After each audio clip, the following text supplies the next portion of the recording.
Kerala Blasters ഇതാ വീണ്ടും ശ്രീ കണ്ഠീരവ സ്റ്റേഡിയത്തിൽ ഇറങ്ങാൻ പോകുന്നു.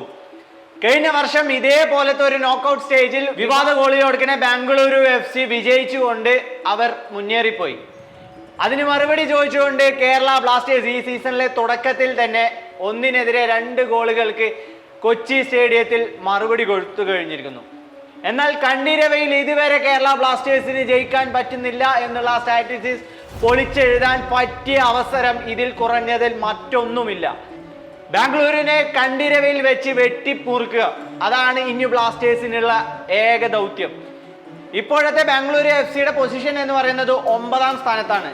ആൻഡ് സൈമൺ ഗ്രേസൺ എന്ന് പറയുന്ന കോച്ചിന് പകരം ഇപ്പോൾ അവരുടെ പരിശീലിപ്പിക്കുന്നത് ജെറാഡ് സർഗോസ എന്ന് പറയുന്ന പുതിയ പരിശീലകന്റെ കീഴിലാണ് ബാംഗ്ലൂരു FC ഇപ്പോൾ കളിച്ചുകൊണ്ടിരിക്കുന്നത്.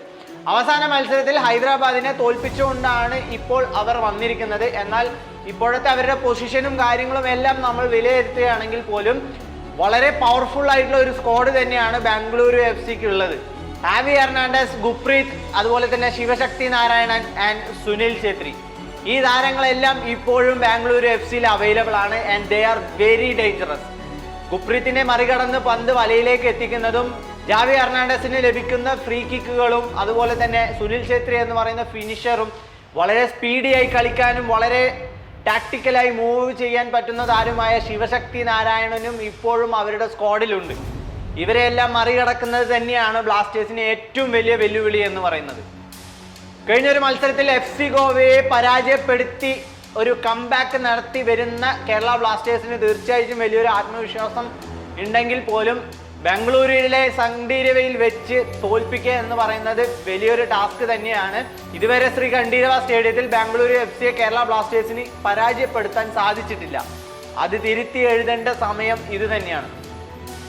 ലൂണയില്ലാത്ത ബ്ലാസ്റ്റേഴ്സിന് കളിക്കാൻ സാധിക്കുന്നില്ല എന്ന് പറഞ്ഞുകൊണ്ടിരുന്ന ആ ഒരു സമയത്താണ് FC ഗോവയെ 4 ഗോളിന് കേരള ബ്ലാസ്റ്റേഴ്സ് പരാജയപ്പെടുത്തിയിരിക്കുന്നത്. ഈ ഒരു മത്സരത്തിൽ വിജയിക്കുന്നതിൽ പരം കേരള ബ്ലാസ്റ്റേഴ്സിന് ഇനി മറ്റൊന്നുമില്ല. നമ്മുടെ ഡിഫൻസ് ലൈനിൽ മിലോസും അതുപോലെ തന്നെ ഹോർമി പാവും ഇപ്പോൾ നല്ലൊരു കോമ്പിനേഷൻ കണ്ടെത്തി കഴിഞ്ഞിരിക്കുന്നു. മിഡ്ഫീൽഡ് തന്നെയാണ് വിപിൻ മോഹനൻ. ഈ ഒരു താരത്തിന്റെ സേവനം ഈ ഒരു മത്സരത്തിന്റെ ഗതിയെ മാറ്റിമറിക്കും എന്നുള്ളതിൽ യാതൊരു സംശയവും വേണ്ട. ഇനി അറ്റാക്കിങ്ങിൽ ഇതുപോലെ ഫെദോറും അതുപോലെ തന്നെ ദിമിത്രിയോസും ഇപ്പോൾ താളം കണ്ടെത്തി വന്നുകൊണ്ടിരിക്കുന്നു.